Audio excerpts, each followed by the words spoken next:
I'm hoping that the title of my talk is giving pause for thought around the room. What do the whales need from us? Perhaps some of you are thinking, what they really need from us is just to be left alone. Let them get on with it. Perhaps some of you are thinking, maybe we need them more than they need us. But I'm pretty sure of a couple of things that they don't need from us. The first thing is they don't need us to save them. Secondly, they don't need us to manage them. So what do they need from us? Well, clearly they need us to change some of the behaviours and activities that are causing them such great harm. For sure, I'm sure everybody agrees with that. But I think it actually goes much deeper than that. And to explain what I mean, I just do want to share a little bit of my journey with you. So as I said, I've spent a long time with humpback whales, and particularly I started out in 1990 as a marine mammal protection officer with the New Zealand Department of Conservation. That saw me getting up to Tonga in 1992, and I had my first interactions and encounters with humpback whales. I was absolutely hooked. That was my life from then on. Eventually, we moved to the Ha'apai group of islands in the middle of Tonga, and we set up the first licensed whale watching and swimming operation in the Hervey Bay of Tonga. Hundreds of hours in the water and on the ocean with the whales, usually with my camera in hand. That culminated in the publication of humpback whales of the Southwest Pacific. And then the encounter that changed absolutely everything for me. Mother and calf. Now, this is a little difficult. There aren't really words for this, what I'm going to share. I'll do my best. I usually can't get past this without shedding a few tears. So, this is difficult because this falls outside of our standard modern perceptions of the reality of the world. But I had an experience, a consciousness experience, you might call it, with a mother and her calf.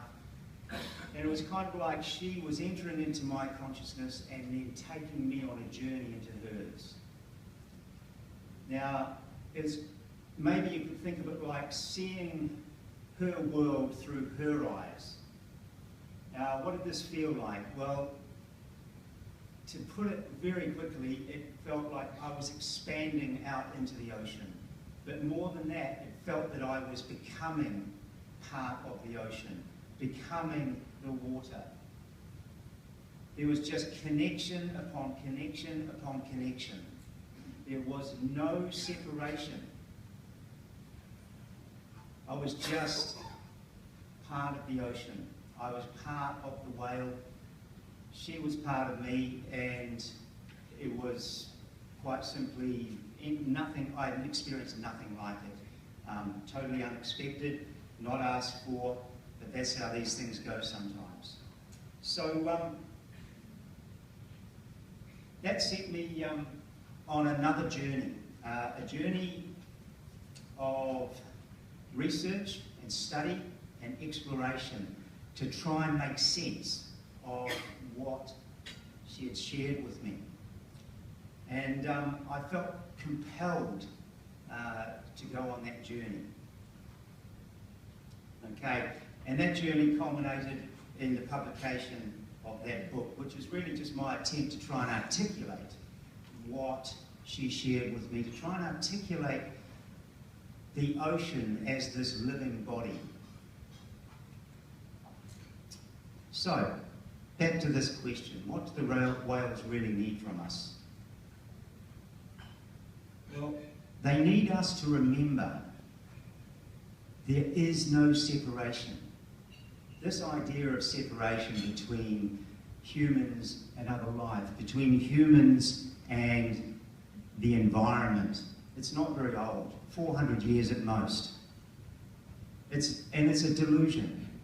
This separation delusion has clouded our judgment, it's clouded our behaviour, and it's time we dropped it, and the whales need us to drop it.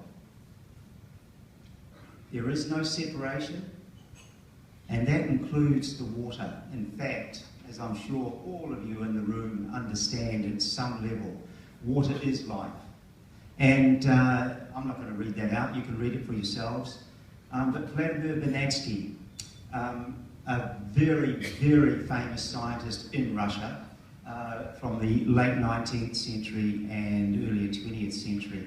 Vladimir Bernatsky was the person who really first articulated the idea of the biosphere. We didn't hear about him in the Western world until very recently. The whales need us to remember ourselves. We are a part of this world, we're not apart from it. And it's time that we started remembering that and started acting upon that.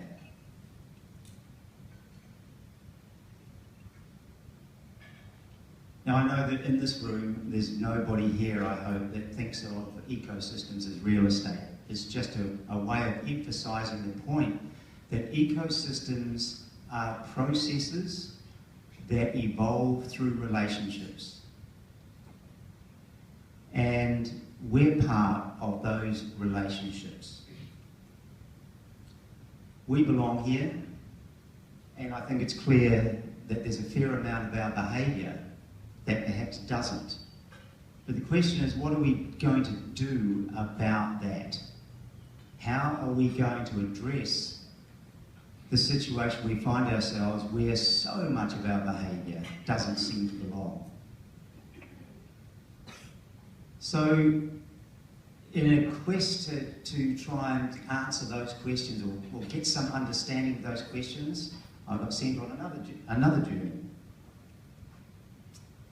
This time, I wanted to seek the wisdom, the knowledge of Indigenous ocean peoples, so I journeyed to the Solomon Islands and to Vanuatu to learn about traditional ecological knowledge, traditional management practices, but more just to spend time in the company of ocean elders. And I learned a lot, and I'm still learning, and I'll never stop learning. But there's some things that I learned that troubled me. The first thing was that not everybody was so comfortable with their traditional knowledge anymore, not so confident in their traditional knowledge and their management practices. That loss of confidence, and we won't go into the details of why that is, but I think Uncle Glenn probably illuminated some of that for us this morning. So I found myself in a place where there's a bunch of people asking me for the answers, whereas I'd gone there to get the answers. So I thought, well, perhaps what we need to do is come together and we can develop something together. And so I became really interested in the idea of developing a community-based monitoring methodology that would be contextually appropriate, not only for place, but for time, our times, our complex and complicated and busy times. And that program developed into the Reef Guardian program in those countries. But it was time to go back home, back to Aotearoa, and when we got there we set up Ocean Spirit, Tewairuaotemoananui-oceanspirit, the spirit of the ocean. And that's really to facilitate this work of reconnecting, of re-establishing ourselves as part of the life community. And so now we have the program is now morphed into a program called Ho'ola Moana, Healthy Ocean, the community monitoring program. And this is really a qualitative methodology which is not only designed to give people accurate and timely feedback about the state of health of their place, but probably more importantly, it's a process of connecting. It's a process of tuning in, of focusing on your relationship, and through that tuning in and that focusing, the actions, the management decisions that we make are more in tune with that deeper relationship. So there's a word that was talked about this morning, this word ownership. And this morning it was not in a positive way, it's the negative context of ownership. But there's a very positive context as well, which is when we own our relationship with our world, when we really remember ourselves, and when we make our decisions based on that relationship. Now, in the scientific world, and you know, I've had a lot of angst the last couple of days thinking, oh my God, I'm a bunch of scientists in the room, I'm going to start talking about qualities and, you know, these sort of deep spiritual experiences. But qualities matter. Our intuitive connection to the world matters. We cannot go through our lives just measuring things and quantifying things. If we want to change the way that we are relating to the world, which means changing our relationship to the whales, changing our relationships to the ecosystems, all ecosystems, we must re-engage with our qualitative experience of the world. And so this is what this program is really about. And I just want to leave the last word. I think I haven't even got the 2-minute sign yet. So I'm doing really well, which means I've probably left a lot of stuff out. So that's okay. I just want to leave the last word on this idea of the qualitative, and I'm not going to say versus the quantitative and the quantitative. And the last word, as always, should go to one of the greatest scientific minds ever, of course, Einstein. Yes, it worked. Can everybody read that okay? Way in the back? Okay, I'm going to read it for you. So it says, the intuitive mind is a sacred gift, and the rational mind is the faithful servant. We have created a world that honours the servant, but has forgotten the gift. Thank you very much.